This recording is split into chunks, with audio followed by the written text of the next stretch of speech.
പിതാവിന്റെയും പുത്രന്റെയും പരിശുദ്ധാത്മാവിന്റെയും നാമത്തിൽ ആമേൻ. ഇവിടെ ഒരു ഏപ്രിൽ 9 വ്യാഴാഴ്ച അമ്മേ പരിശുദ്ധ അമ്മേ, അമ്മേ പരിശുദ്ധമേ, ദൈവമാതാവേ, കൃപാസനത്തിലൂടെ ഞങ്ങൾക്കും ഞങ്ങളുടെ ദേശത്തിനും അമ്മ മധ്യസ്ഥം തേടിത്തന്ന എല്ലാ അനുഗ്രഹങ്ങൾക്കും കൃപകൾക്കും ഞങ്ങളിപ്പോൾ ഹൃദയം നിറഞ്ഞ നന്ദി പറയുന്നു. അമ്മേ പരിശുദ്ധമേ, ദൈവമാതാവേ, 2004 ഡിസംബർ 7 ഉച്ചകഴിഞ്ഞ് 2:30 കൃപാസനത്തിൽ സംഭവിച്ച അമ്മയുടെ പ്രത്യക്ഷപ്പെടലിനെ കുറിച്ച് തിരുസഭയ്ക്ക് സമർപ്പിച്ചിരിക്കുന്ന പഠനരേഖകളുടെ മേൽ സഭാത്മകമായ പഠനം ആരംഭിക്കുവാൻ ഞങ്ങൾ പ്രാർത്ഥിക്കുന്നു. അമ്മേ പരിശുദ്ധമേ, ഭൂസ്വർലോകങ്ങളുടെ രാജ്ഞിയായ അങ്ങേയ്ക്ക് ഭൗമസംരക്ഷണത്തിനായി പ്രപഞ്ചപ്രകൃതിയെ തന്നെ തിരുസഭ പ്രതിഷ്ഠിക്കുവാൻ ഈ പ്രത്യക്ഷീകരണം വഴി ഇടയാക്കണമേ. പരിശുദ്ധമേ, ജപമാല മാതാവേ, സകല കൃപാസനം പ്രാർത്ഥനയോടും ചേർത്ത് ഞങ്ങളിപ്പോൾ പ്രാർത്ഥിക്കുന്ന ഈ കുടുംബത്തിന്റെ പ്രത്യേക നിയോഗം മക്കളെ.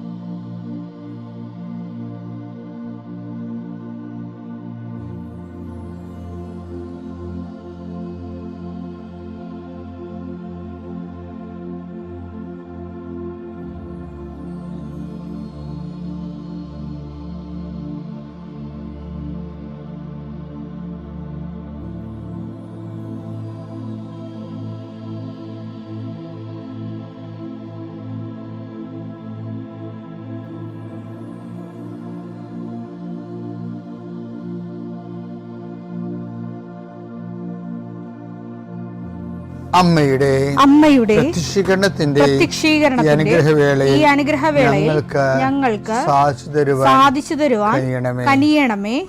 ആമേൻ. വിശ്വാസ പ്രമാണം. സർവശക്തനായ പിതാവും ആകാശത്തിന്റെയും ഭൂമിയുടെയും സൃഷ്ടാവുമായ ദൈവത്തിൽ ഞാൻ വിശ്വസിക്കുന്നു. അവിടുത്തെ ഏകപുത്രനും ഞങ്ങളുടെ കർത്താവുമായ ഈശോമിശിഹായിലും ഞാൻ വിശ്വസിക്കുന്നു. ഈ പുത്രൻ പരിശുദ്ധാത്മാവിനാൽ ഗർഭസ്ഥനായി കന്യകാമറിയത്തിൽ നിന്ന് പിറന്ന് പൊന്തിയോസ് പീലാത്തോസിന്റെ കാലത്ത് പീഡകൾ സഹിച്ച് കുരിശിൽ തറയ്ക്കപ്പെട്ട് മരിച്ച് അടക്കപ്പെട്ട് പാതാളങ്ങളിൽ ഇറങ്ങി മരിച്ചവരുടെ ഇടയിൽ നിന്ന് 3-ാം നാൾ ഉയർത്ത് സ്വർഗത്തിലേക്ക് എഴുന്നള്ളി സർവശക്തിയുള്ള പിതാവായ ദൈവത്തിന്റെ വലതുഭാഗത്തിരിക്കുന്നു. അവിടെ നിന്ന് ജീവിക്കുന്നവരെയും മരിച്ചവരെയും വിധിക്കുവാൻ വരുമെന്നും ഞാൻ വിശ്വസിക്കുന്നു. പരിശുദ്ധാത്മാവിലും ഞാൻ വിശ്വസിക്കുന്നു. വിശുദ്ധ കത്തോലിക്കാ സഭയിലും പുണ്യവാന്മാരുടെ ഐക്യത്തിലും പാപങ്ങളുടെ മോചനത്തിലും ശരീരത്തിന്റെ ഉയർപ്പിലും നിത്യമായ ജീവിതത്തിലും ഞാൻ വിശ്വസിക്കുന്നു. ആമേൻ.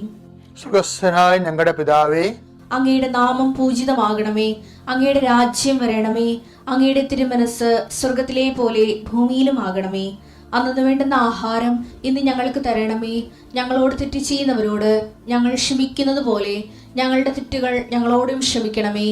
ഞങ്ങളെ പ്രലോഭനത്തിൽ ഉൾപ്പെടുത്തരുതേ, തിന്മയിൽ ഞങ്ങൾ രക്ഷിക്കണമേ. ആമേൻ. നന്മ നിറഞ്ഞ മറിയമേ, സ്വസ്തി. കർത്താവ് അങ്ങയുടെ കൂടെ സ്ത്രീകളിൽ അങ്ങ് അനുഗ്രഹിക്കപ്പെട്ടവളാകുന്നു. അങ്ങയുടെ ഉദരത്തിൻ ഫലമായി ഈശോ അനുഗ്രഹിക്കപ്പെട്ടവനാകുന്നു. പരിശുദ്ധ മറിയമേ, തമ്പുരാന്റെ അമ്മേ, പാപികളായ ഞങ്ങൾക്ക് വേണ്ടി ഇപ്പോഴും ഞങ്ങളുടെ മരണസമയത്തും തമ്പുരാനോട് അപേക്ഷിക്കണമേ. ആമേൻ. കർത്താവേ, നിന്റെ ഉന്നതമായ നാമത്തിന് സ്തോത്രം ചെയ്യും. കർത്താവേ, നിന്റെ വിശുദ്ധ പൗരോഹിത്യത്തെ മഹത്വപ്പെടുത്തണമേ.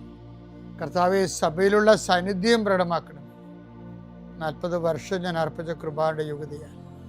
കൃപാസ്ഥാനത്താറെ ജീവനോടെ പ്രത്യക്ഷപ്പെട്ട മാതാവിന്റെ മാധ്യസ്ഥം, രോഗികള്, പീഡിതരെ, മാനസിക സംഘടന അനുഭവിക്കുന്നവര്, ഡിപ്രഷൻ അനുഭവിക്കുന്നവര്, മരുന്ന് കഴിച്ചിട്ട് ഉറക്കം മൂടുകയും ശരീരം തൂക്കം വെക്കുകയും ചെയ്യുന്നതല്ലാതെ പ്രത്യേകിച്ച് പ്രയോജനമൊന്നും ഇല്ലാതെ ഡിപ്രഷൻ കൊണ്ട് വേദനിച്ച് ജീവിക്കുന്ന ആൾക്കാരെ കർത്താവേ, നീ അവരെ തൊടണമെന്ന് പ്രാർത്ഥിക്കുന്നു.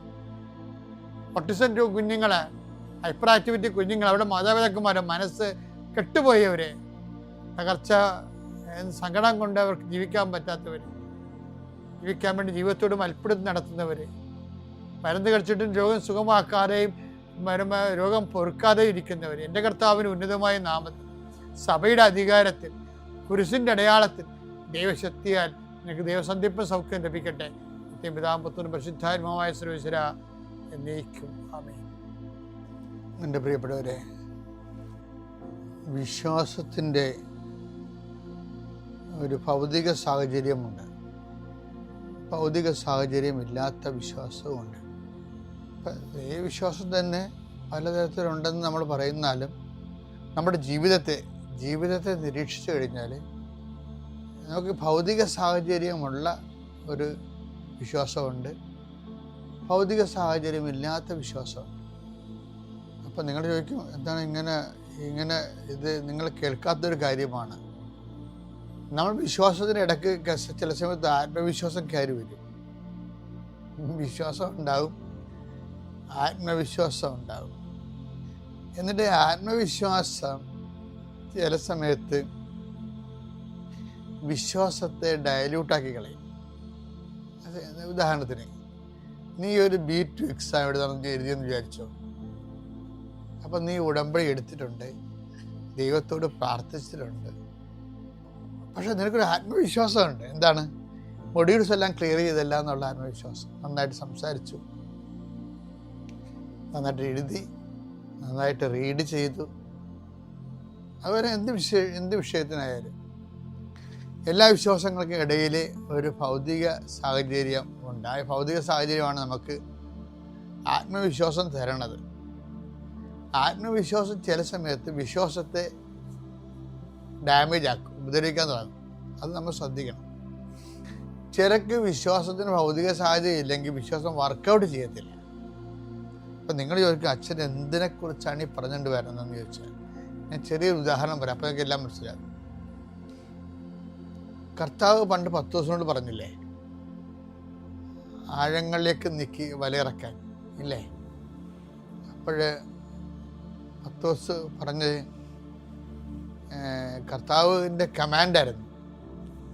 പക്ഷെ ദൈവം കൽപ്പിച്ചതാണെങ്കിലും 10 ദിവസം ഒരു ആത്മവിശ്വാസം ഇല്ലായിരുന്നു. എന്താ കാര്യം?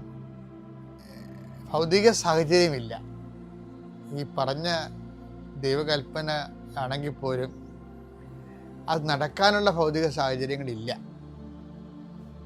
എന്താണ്? 2 കാര്യങ്ങളാണ്. ഒന്ന്, രാത്രി മുഴുവൻ പണിപ്പെട്ടിട്ട് ഞങ്ങൾക്കൊന്നും കിട്ടിയിട്ടില്ല എന്നുള്ളതാണ്. ലൂക്കാ 5:4 സംസാരിച്ചു തീർന്നപ്പോൾ അവൻ ശിമയോനോട് പറഞ്ഞു, ആഴത്തിലേക്ക് നീക്കി മീൻ പിടിക്കാൻ വലയിറക്കുക. ശിമയോൻ പറഞ്ഞു. അപ്പൊ ശിമയോന് അങ്ങനെ പറഞ്ഞെങ്കിലും ഒരു ആത്മവിശ്വാസം ഇല്ല. എന്താ കാര്യം? ആത്മവിശ്വാസത്തിന് പറ്റിയ ഭൗതിക സാഹചര്യമില്ല. അതുകൊണ്ടാണ് ശിമയോൻ പറഞ്ഞു. എന്ത് പറഞ്ഞു? ഗുരു, രാത്രി മുഴുവൻ അധ്വാനിച്ചിട്ടും ഞങ്ങൾക്ക് ഒന്നും കിട്ടിയില്ല. അപ്പൊ ഇതാണ് സാധനം, ഞങ്ങൾക്കൊന്നും കിട്ടിയില്ല. അതുകൊണ്ട് ഒരു മനാമസോടെ മടുപ്പാ ഭയങ്കര. ഇപ്പൊ ചിലർക്ക് പറയല്ലേ, പ്രാർത്ഥിക്കാൻ മടുപ്പെന്ന് പറയലേ. ചില ആൾക്കാർക്ക് പ്രാർത്ഥിക്കാൻ മടുപ്പുണ്ടല്ലോ. അതിൻ്റെ കാര്യം എന്താണ്? ഈ ഭൗതിക സാഹചര്യം. ഇപ്പം നിങ്ങൾ എഴുതിയ പരീക്ഷ ഫ്ലോപ്പാണെന്ന് വിചാരിച്ചോ. അപ്പം നിങ്ങളോട് അമ്മ പറയും, മോളെ പ്രാർത്ഥിക്കും മോളെ. പക്ഷെ നിങ്ങൾക്കൊരു മടുപ്പുണ്ട്. എന്താണ്? നിങ്ങൾക്കറിയാം 2 ക്വസ്റ്റ്യൻ വിട്ടുപോയിട്ടുണ്ട്, 20 മാർക്കിന് 2 ക്വസ്റ്റ്യൻ വിട്ടുപോയിട്ടുണ്ട്. അപ്പോൾ അതിൻ്റെ ഭൗതിക സാഹചര്യം നിങ്ങൾക്കെതിരാണ്. അപ്പം അതുകൊണ്ടാണ് ഈ മടുപ്പ് വരുന്നത്. എന്താണ്?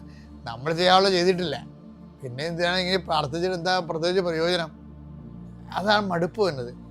പക്ഷെ ഒരു കാര്യമുണ്ട്, ക്രിസ്ത്യൻ പ്രേയറിൽ മടുപ്പ് വരേണ്ട കാര്യമില്ല. ഭൗതിക സാഹചര്യങ്ങളില്ലെങ്കിലും മടുപ്പ് വരേണ്ട കാര്യമില്ല. അത് ശിമയോൻ, അത് ഈ ഉടമ്പടിയുടെ ഗ്രേറ്റ്നെസ് അതല്ലേ. അതുകൊണ്ട് ശിമയോൻ പറഞ്ഞത് എന്താണ്? രാത്രി മുഴുവനും അധ്വാനിച്ചിട്ട് ഞങ്ങൾക്കൊന്നും കിട്ടിയില്ല. അപ്പം മടുപ്പാണ്. എങ്കിലും നീ പറഞ്ഞതനുസരിച്ച് ഞാൻ വലയിറക്കാം. അപ്പം നമ്മുടെ ആത്മവിശ്വാസത്തിൻ്റെ ഭൗതിക സാഹചര്യത്തിന് 2 തലങ്ങളുണ്ട്. ഒന്ന് ഭൗതികമായിട്ടുള്ള കറക്റ്റ് വിഷയങ്ങൾ, രണ്ടാമത്തത് എന്താണ്? കർത്താവിൻ്റെ വാഗ്ദാനങ്ങൾ, കർത്താവിൻ്റെ വചനങ്ങൾ. അതാണ് 10 ദിവസം പറയണത്. എങ്കിലും നീ പറഞ്ഞതനുസരിച്ച് കടലിൽ മീനില്ല, കിട്ടാൻ സാധ്യതയില്ല, മടുപ്പാണ്. പക്ഷെ മടുപ്പാണെങ്കിലും ഒരു ക്രിസ്ത്യനെ സംബന്ധിച്ചിടത്തോളം അവൻ്റെ ആത്മവിശ്വാസം ഭൗതിക സാഹചര്യത്തിലല്ല, കർത്താവിൻ്റെ വചനങ്ങളിലാണ്. അതുകൊണ്ടാണ് ഈ ഉടമ്പടി ഇത്രയും കത്താൻ കാര്യം വെച്ചാൽ, ഉടമ്പടി നമ്മൾ എന്താ ചെയ്യണത്? നമ്മുടെ കയ്യിൽ അതിൻ്റെ പ്രഖ്യാപിത പ്രിൻസിപ്പിൾ എന്താ? Not by merit but by grace. അത് എപ്പോഴും മറന്നു പോരുന്നത്. ഞങ്ങളുടെ കഴിവ് കൊണ്ടല്ല, നിൻ്റെ കൃപ കൊണ്ടത്. അതാണ്. അപ്പം കൃപയെന്നുള്ള സംഭവം അവിടെ നിൽക്കുന്നുണ്ട്.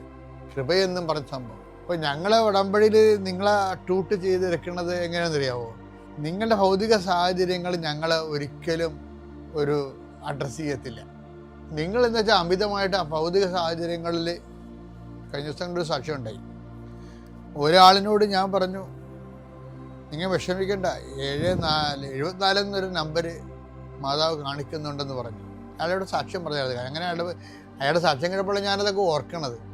അപ്പോഴേ ഇന്നിപ്പോൾ 8-ാം തീയതിയല്ലേ, ഞാനിത് റെക്കോർഡ് ചെയ്യുമ്പോൾ 8-ാം തീയതിയാണ്. അപ്പോൾ ഇന്നലെ അയാൾ കയറിപ്പോയി. ഇന്നലെ ഏതാണപ്പാ? മാതാവ് പറഞ്ഞ 7/4 ഏപ്രിൽ മാസം 4-ാം മാസം 7-ാം തീയതി. ഇന്നലെ അയാൾ കയറിപ്പോയി. അപ്പം അമ്മ പറഞ്ഞ 74 എന്ന് പറഞ്ഞാൽ അതാണത്. അപ്പം അതിന് അയാൾ പറഞ്ഞ വേറെ കാര്യമുണ്ട്. അയാളുടെ വീടോ സ്ഥലം എടുക്കുന്നതിന് അയാൾക്ക് ഒരു മാർഗ്ഗവും ഇല്ല. ശരിക്കും ഭൗതിക സാഹചര്യങ്ങളൊന്നുമില്ല. അയാൾക്ക് പരിചയമില്ലാത്ത ഒരാൾ 5 ലക്ഷം രൂപ കൊടുത്തയാൾക്ക്. ആ സാക്ഷി. അപ്പോൾ ഭൗതിക സാഹചര്യങ്ങൾ നമ്മൾ ചിലർ ഭൗതിക സാഹചര്യങ്ങൾ ഉണ്ടെങ്കിൽ മാത്രമേ മുന്നോട്ട് പോകത്തുള്ളൂ. ദൈവ അവിശ്വാസികളുടെ ഒരു രീതി അതാണ്. അവർ വിശ്വസിക്കുന്ന ഭൗതിക സാഹചര്യങ്ങളിലാണ്. ഇപ്പം നമ്മൾ ജ്ഞാനസ്ഥാനപ്പെടുത്തുമ്പോഴേ, ഇപ്പം കഴിഞ്ഞ ദിവസം ഞങ്ങൾ നടന്ന് ജോൺ പോൾ മാർപ്പാപ്പയുടെ ഒരു കൊട്ടേഷൻ കണ്ടായിരുന്നു. നിങ്ങൾ സഭയോട് എന്താവശ്യപ്പെടുന്നു എന്ന് പറയുമ്പോൾ ജ്ഞാനസ്ഥാന സമയത്ത് പറയും, ഞാൻ സഭയോട് ജ്ഞാനസ്ഥാനം ആവശ്യപ്പെടുന്നു. അപ്പം ജോൺ പോൾ മാർപ്പാപ്പ പറയുവേ, ജ്ഞാനസ്ഥാനമല്ല ആവശ്യപ്പെടണത്, സഭയോട് എന്നെ വിശുദ്ധനാക്കാൻ ആവശ്യപ്പെടുകയാണെന്ന്. ഞാൻ തന്നെ ഭയങ്കര ഇൻട്രസ്റ്റ് ആയിപ്പോയി. ശരിയല്ലേ? ശരിക്കും പറഞ്ഞാൽ നീ സഭയോട് ആവശ്യപ്പെടുന്നത് എന്താണ്? വിശുദ്ധയാക്കാനാണ് ആവശ്യപ്പെടുന്നത്. അതിൻ്റെ ഒരു മാർഗമാണ് ജ്ഞാനസ്ഥാനം എന്ന് പറയുന്നത്. പക്ഷെ ജ്ഞാനസ്ഥാനത്തിൽ നമ്മൾ വൈദികൻ ചോദിക്കണത് എന്താണ്?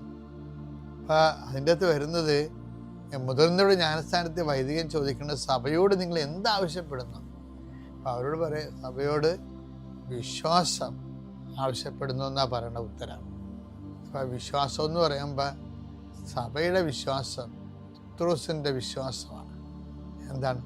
പത്രോസ്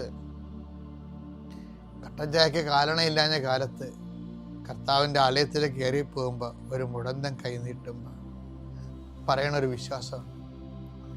വല്ലതും കിട്ടുമെന്ന് വിചാരിച്ചുകൊണ്ട് കൈ നീട്ടും. അപ്പോൾ പത്രോസ് പറയും, പൊന്നോ വെള്ളിയോ എൻ്റെ കയ്യിലില്ല. കഴിഞ്ഞ ദിവസം നമ്മൾ കണ്ടതാണത്. എനിക്കുള്ളത് ഞാൻ തരുന്നു, നിനക്ക് തരുന്നു. നസ്രായന യേശുവിൻ്റെ നാമത്തിൻ്റെ ശക്തിയിൽ നീ എഴുന്നേറ്റ് നടക്കാൻ പറയും. അപ്പം സഭയുടെ വിശ്വാസം എന്ന് പറയുമ്പോൾ എന്താണത്? അത് പൊന്നും വെള്ളിയും ഭൗതിക സാഹചര്യങ്ങളാൽ അലങ്കൃതമല്ല. അത് വിശ്വാസത്തിൻ്റെ അലങ്കാരങ്ങളെന്ന് പറയും. അത് നമുക്ക് വേറൊരു ദിവസം കാണാം. ഇപ്പം നിങ്ങൾ എന്താ ചെയ്യണത്? വിശ്വാസം, അതിൻ്റെ ഭൗതിക സാഹചര്യങ്ങൾ ഒത്തു വന്നില്ലെങ്കിലും കർത്താവിൻ്റെ വചനത്തിൽ വിശ്വസിക്കണം, വാഗ്ദാനത്തിൽ വിശ്വസിക്കണം. പ്രാർത്ഥിച്ചുകൊണ്ട് നിങ്ങൾ മുന്നോട്ട് പോകണം. കർത്താവ് നിങ്ങളെ സഹായിക്കും. പിതാവിൻ്റെയും പുത്രൻ്റെയും പരിശുദ്ധാത്മാവിൻ്റെയും നാമത്തിൽ.